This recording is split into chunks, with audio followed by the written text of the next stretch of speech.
चलिए पहला क्वेश्चन हम शुरू करते हैं। लिखा है विद्युत धारा घनत्व J तथा अपवहन वेग Vd में संबंध है जहां E इलेक्ट्रॉन का आवेश तथा n उनकी संख्या है।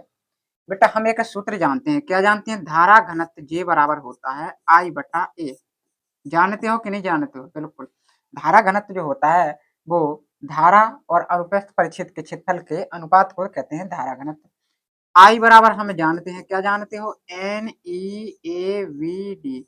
Vd हमारा क्या है? अपवहन वेग, या इसको हम कहते हैं अनुगमन वेग भी कहते हैं बेटा। इसका मान उठा के यहाँ पे रख दो, क्या हो जाएगा? NeAVd और बटे में हमारा A यहाँ पे दिया गया है। क्या हो जाएगा? A से ये कट जाएगा, J बराबर हमारा सूत्र आ जाएगा NeVd। J बराबर आ जाएगा NeVd, कहीं पे दिखाई दे रहा है J बराबर NeVd। ऑप्शन ए यहाँ पे बिल्कुल करेक्ट आंसर हो जाएगा हमारा। ठीक है, ये हमारा 2015 में पूछा गया प्रश्न है। चलते हैं नेक्स्ट क्वेश्चन की ओर।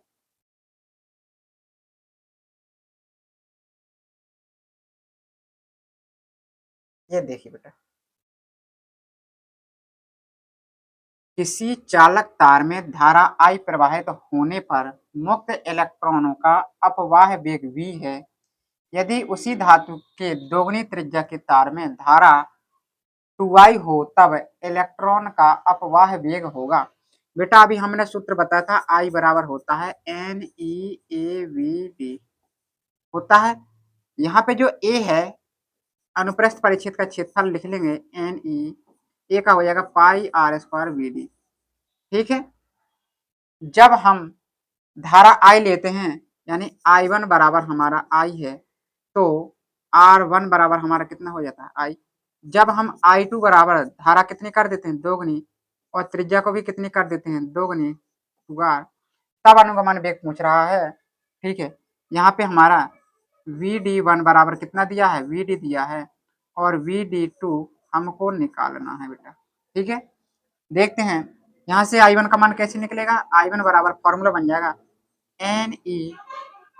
Ne पाई R1 का स्क्वायर Vd1।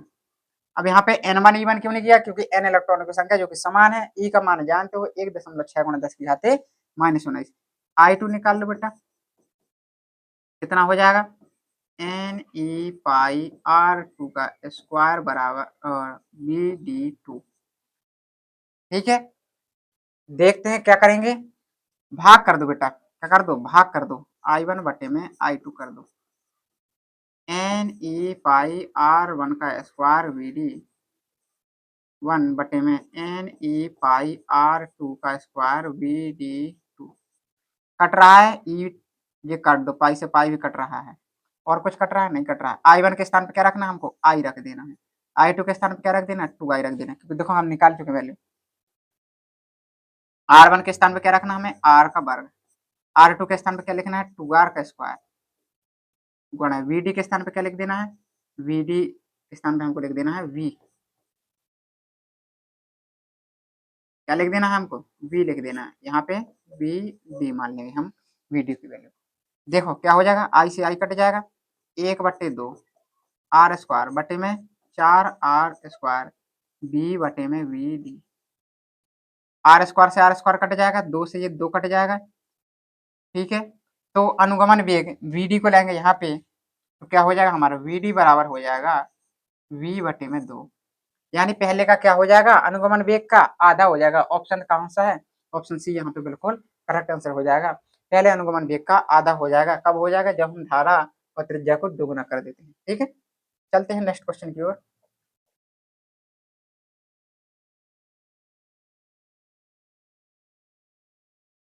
ये रहा हमारा नेक्स्ट क्वेश्चन। यदि इलेक्ट्रॉन का अपवाह वेग Vd तथा विद्युत क्षेत्र की तीव्रता E हो तो निम्नलिखित में से कौन सा संबंध ओम के नियम का पालन करता है? Vd बराबर नियतांक, Vd अनुक्रमानुपाती E, Vd अनुक्रमानुपाती √E, Vd अनुक्रमानुपाती E square. E यहाँ पे क्या है? विद्युत क्षेत्र की तीव्रता। तो बेटा जो ओम का नियम का जो सत्यापन है, जो नियम का पालन करेगा, वो बेटा Vd अनुक्रमानुपाती E हमारा पालन करेगा। इस क्वेश्चन को ध्यान देना है क्योंकि ये 2024 और 18 में पूछा गया प्रश्न है हमारा। ठीक है, चलते हैं नेक्स्ट क्वेश्चन की ओर। ये रहा हमारा नेक्स्ट क्वेश्चन।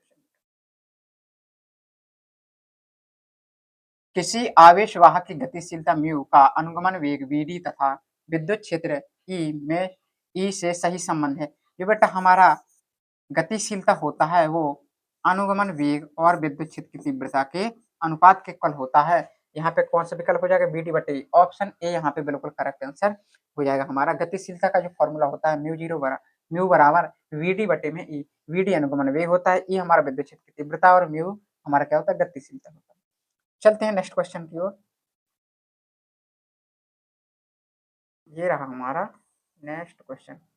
प्रतिरोध की बीमा बेटा, प्रतिरोध की बीमा है, 4 विकल्प दिए गए हैं। हमने याद किया, पेपर में भूल गया तो किस तरीके से निकालेंगे, ये नहीं कि तुक्का लगा दिया। जब पेपर में हम करते हैं और हमें बीमा भूल जाती है तो तुक्का नहीं लगाना है कि तुक्का लगा देंगे भूल गया हमको। तो इसको बेटा क्या करना है? सॉल्व करना पड़ेगा। किस तरीके से? हमें क्या करना पड़ेगा? इसका फॉर्मूला जानते हैं, ओम के नियम से लगा दो। आई आर, आर बराबर क्या हो जाएगा हमारा? बी बटे आई। आप विभवांतर का नहीं जानते हो बीमा तो क्या करेंगे? डब्ल्यू बटा क्यू जानते हो, लिख दो। क्या हो जाएगा? डब्ल्यू बटे में क्यू को क्या लिख सकते हैं? आई टी, और यहाँ पे आई, यानी डब्ल्यू बटे में आई स्क्वायर टी। अब कार्य की बीमा तो सबको पता होती है बेटा, क्या हो जाता है? M L square T minus 2 बटे में आई का क्या हो जाएगा? ए स्क्वायर, और टी का होती है बीमा टी। इसको हम लिखेंगे M L square T minus 3 A minus 2। कहीं पे दिखाई दे रही है बीमा? M L two T minus 3, ये गलत हो जाएगा। M L two T minus 3 A minus 2 बिल्कुल करेक्ट। ऑप्शन सी यहाँ पे बिल्कुल करेक्ट आंसर हो जाएगा। तो इस तरीके से हमें निकाल लेना है वहां पे। और भी कई सारी बीमा अगर कोई आ जाती है तो याद करना है बीमा। अगर बीमा भूल जाती है तो उसके फॉर्मूला को याद करना है, फॉर्मूला से बीमा निकाल करके सॉल्व करना है। तुक्का लगाओगे तो गड़बड़ हो सकता है उसमें। ठीक है, हो सकता है कि हाँ सही हो भी जाए, लेकिन बहुत कम चांस है कि तुक्के में सही हो जाए। ठीक है, अगर निकाल के करोगे तो 100% तुम्हारा सही आ जाएगा। चलते हैं नेक्स्ट क्वेश्चन की ओर।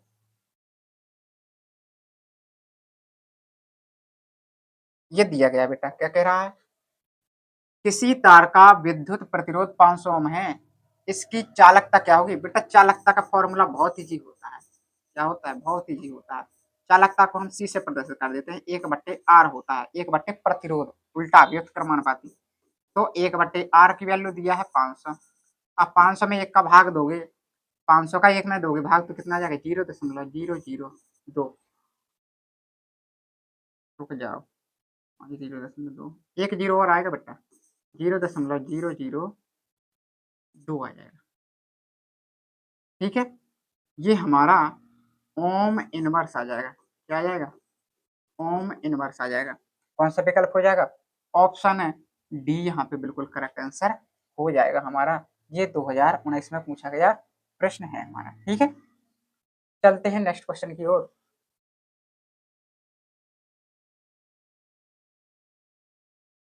चलते हैं नेक्स्ट क्वेश्चन बेटा। ये रहा हमारा नेक्स्ट क्वेश्चन। क्या है? विशिष्ट प्रतिरोध का मात्रक। विशिष्ट प्रतिरोध का मात्रक बेटा क्या होता है? हम फॉर्मूला जानते हैं, मात्रक भूल गए तो क्या जानते हो? आर बटे एल। क्या होता है? आर प्रतिरोध, प्रतिरोध का मात्रक ओम, क्षेत्रफल का मात्रक मीटर स्क्वायर, और लंबाई का मात्रक जानते हो मीटर। 1 मीटर से ये स्क्वायर खत्म, ओम मीटर। क्या आ जाएगा बेटा? ओम मीटर। कहीं पे दिखाई दे रहा है? ऑप्शन डी यहाँ पे बिल्कुल करेक्ट आंसर हो जाएगा हमारा। ठीक है, इस तरीके से क्वेश्चन को करना पड़ेगा, हमको सॉल्व करना पड़ेगा अगर मात्रक भूल जाता है तो। और मात्रक याद है तो बहुत अच्छी बात है, अगर मात्रक भूल जाता है तो हम निकाल सकते हैं। ठीक है, ये रहा क्वेश्चन हमारा। समान पदार्थ के दो ठोस घनों की भुजाएं क्रमशः एल तथा 3l है, इनके प्रतिरोधों का अनुपात होगा बेटा। एक चीज याद देना कि समान पदार्थ के दो ठोस हों, समान पदार्थ के जब भी दो ठोस हों और उनकी भुजाएं कह दी जाए एल 3l या कुछ भी भुजाएं कह दिया जाए और उनके प्रतिरोधों का अनुपात पूछे बेटा तो हमेशा पलट देना है। कैसे पलट देना है? यहाँ पे देखना L अनुपात 3L है तो कितना आ जाएगा 1:3। इसका पलट देंगे यानी 3:1 हमारा करेक्ट आंसर हो जाएगा। 3:1 हमारा बिल्कुल करेक्ट आंसर हो जाएगा। इसको मैं लगा के भी बता रहा हूँ किस तरीके से लगाना है। देखो रो बराबर जानते हैं हम, क्या जानते हो रो बराबर आर ए बटे में एल होता है। आर की वैल्यू निकाल लो तो क्या हो जाएगा रो एल बटे में ए। क्षेत्रफल बराबर जानते हो भुजा स्क्वायर, क्यों क्योंकि यहाँ पे घन है, घन की तीनों भुजाएं बराबर होती हैं बेटा, तो यहाँ पे रो एल बटे में एल स्क्वायर यानी रो बटे एल, यानी आर वन बराबर रो बटे एल वन और आर टू का भाग दे दो रो एल टू में। पहले तार का प्रतिरोध दूसरे तार का प्रतिरोध भाग दे दो दोनों में, क्या हो जाएगा ये आ जाएगा हमारा रो से रो कट जाएगा आर वन बटे आर टू, एल टू पहुंच जाएगा ऊपर और बटे में एल वन। एल टू की वैल्यू कितनी दी है 3L और बटे में इसकी वैल्यू कितनी दी है एल दी है हमें, एल से एल खत्म यानी 3:1 हमारा करेक्ट आंसर हो जाएगा। इस तरीके से हमको क्वेश्चन को करना पड़ेगा बेटा, ठीक है। जब भी ऑप्शनल क्वेश्चन आ जाए तो इनको पलट देना है, 1:3 को कर देना है 3:1। अगर 2 नंबर में आ रहा है क्वेश्चन को सॉल्व करने के लिए कह रहा है तो इस मेथड से करना पड़ेगा तुम्हें, ठीक है। चलते हैं नेक्स्ट क्वेश्चन की ओर।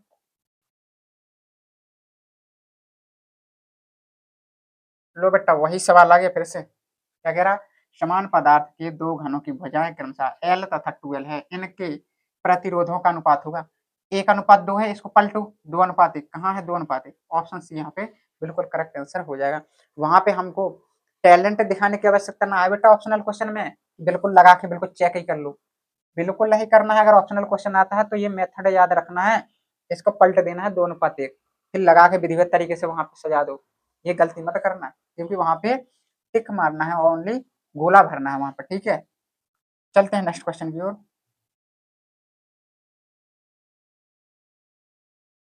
ये रहा हमारा नेक्स्ट क्वेश्चन। 50 ओम प्रतिरोध के धात्विक तार को खींचकर उसकी लंबाई दोगुनी कर देते हैं तो उसका नया प्रतिरोध, हमेशा याद रखना बेटा जो नया प्रतिरोध होगा वो एन स्क्वायर आर, ये फॉर्मूला याद रख लो, बिल्कुल करेक्ट आंसर आ जाएगा। जो नया प्रतिरोध होगा ये R1 है, ये प्रतिरोध है जो दिया गया है, एन मतलब है कि कितना गुना किया गया है, तो R1 इज वैल्यू कितना किया गया है बेटा 2 गुना, तो 2 का स्क्वायर कर दो, आर की वैल्यू 50 है, 2 का वर्ग 4 गुना 50, 5 का 20 200 कितना आ जाएगा बेटा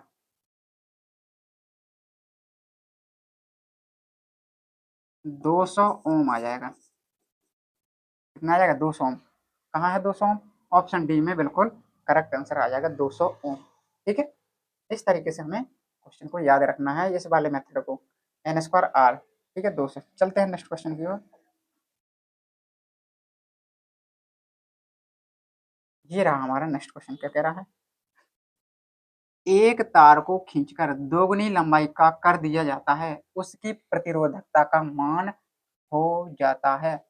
अब यहाँ पे ध्यान देना प्रतिरोधकता पूछा बेटा, फिर प्रतिरोध वाला कॉन्सेप्ट याद करो और कहोगे यहाँ पे तो दोगुना, यहाँ पे क्या कहा था दोगुना कहा था, तो तुम कर लो कि 2 का वर्ग 4 यानी 4 गुना टिक कर दो, गलत हो जाएगा क्योंकि यहाँ पे प्रतिरोधकता पूछी है ना कि प्रतिरोध पूछा नया वाला, तो प्रतिरोधकता जब भी कहेगा तो आप परिवर्तित रहेगा, इनमें कोई परिवर्तन नहीं होगा, प्रतिरोधकता में प्रतिरोध में परिवर्तन होता है, ठीक है। 2024-2022 में ये प्रश्न पूछा गया है। चलते हैं नेक्स्ट क्वेश्चन की ओर।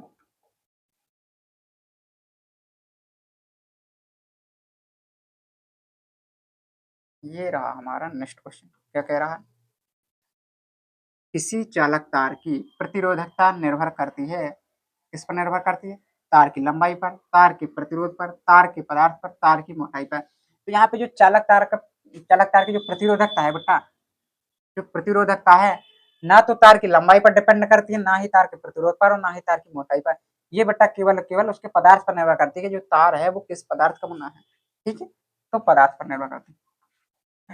2025-2024 में यह प्रश्न पूछा गया है तो इसको अच्छे तरीके से माइंड में सेटअप कर लो। चलते हैं नेक्स्ट क्वेश्चन।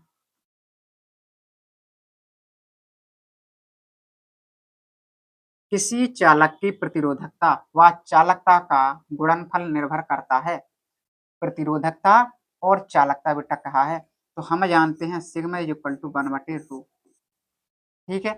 इसका करेंगे गुणा, इनका गुणनफल क्या आ गया, एकांक आ गया। कितना हो जाएगा, एकांक। तो ना तो अनुप्रस्थ काट के क्षेत्रफल पर, ताप पर भी नहीं, लंबाई पर भी नहीं, किसी पर नहीं।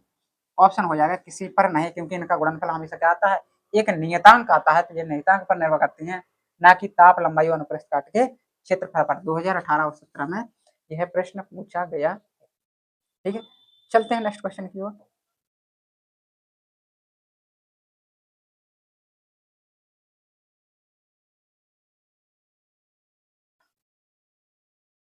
जब एक तांबे का टुकड़ा एवं दूसरा जर्मेनियम का टुकड़ा दोनों कमरे के ताप से 80 केल्विन तक ठंडे किए जाते हैं तो प्रत्येक का प्रतिरोध बढ़ता है, तांबे का प्रतिरोध घटता है।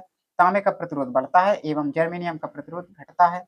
तांबे का प्रतिरोध घटता है एवं जर्मेनियम का प्रतिरोध बढ़ता है। तो यहाँ पे जो बेटा करेक्ट आंसर हो जाएगा वो क्या हो जाएगा, तांबे का प्रतिरोध घटता है एवं जर्मेनियम का प्रतिरोध बढ़ता है। ऑप्शन डी यहाँ पे करेक्ट आंसर हो जाएगा हमारा। ठीक है, ऑप्शन डी यहाँ पे क्या हो जाएगा, हमारा करेक्ट आंसर हो जाएगा। चलते हैं नेक्स्ट क्वेश्चन की ओर।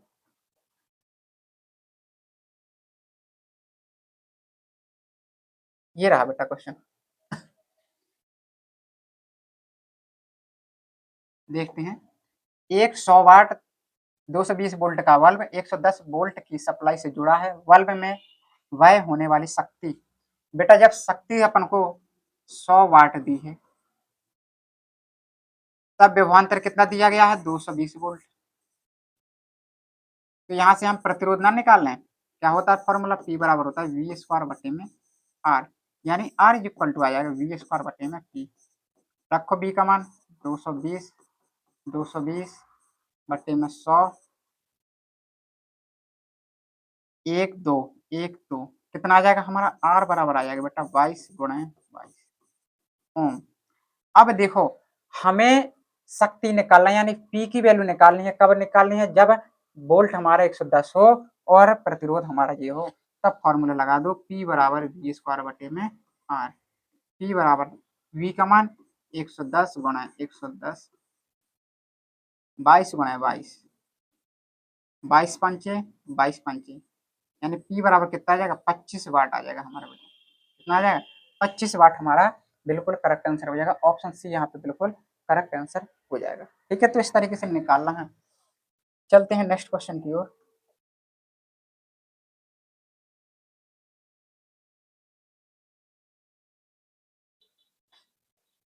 देखिए, एक घर में लगे दो बल्बों में से एक दूसरे की अपेक्षा अधिक चमक से प्रदीप्त होता है, उन दोनों में से किसका प्रतिरोध अधिक है। अधिक प्रदीप्त बल्ब का, कम प्रदीप्त बल्ब का, दोनों का समान प्रतिरोध, उपरोक्त में से कोई नहीं। तो यहाँ पे जो बेटा होगा, सबसे अधिक जो चमक रहा है, जो चमक रहा है दो बल्बों में से अपेक्षा अधिक चमक से प्रदीप्त हो रहा है, तो यहाँ पे जो बेटा होगा, तो कम प्रदीप्त बल्ब का जो प्रतिरोध होगा वो सबसे अधिक होगा। जो कम चमक रहा है, कम प्रदीप्त हो रहा है, उनका प्रतिरोध हमेशा अधिक होगा। ठीक है, तो ऑप्शन बी यहाँ पे बिल्कुल करेक्ट आंसर हो जाएगा। चलते हैं नेक्स्ट क्वेश्चन की ओर।